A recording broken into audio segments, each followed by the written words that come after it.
What is the discovery rule?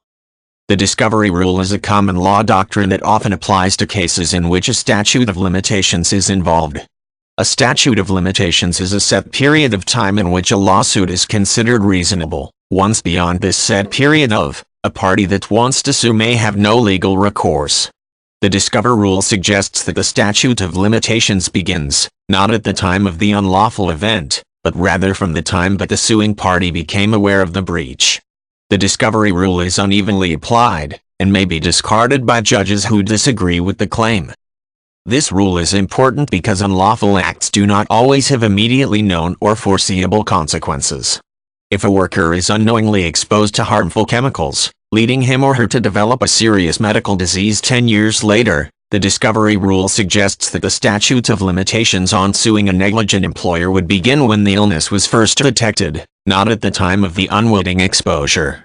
Medical cases such as this frequently employ this rule to call for an adjustment of the statutes of limitations on issues such as malpractice or employer negligence. One critical factor in the success of invoking the discovery rule is due diligence on the behalf of the injured party.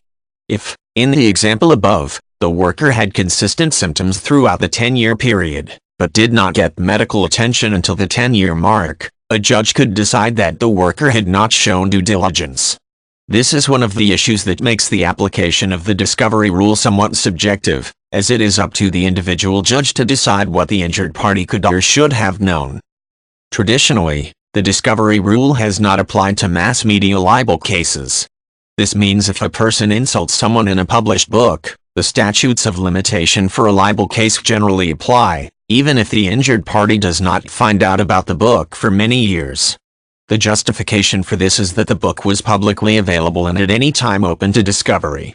In recent years, this exclusion has been challenged by the massive use of the Internet.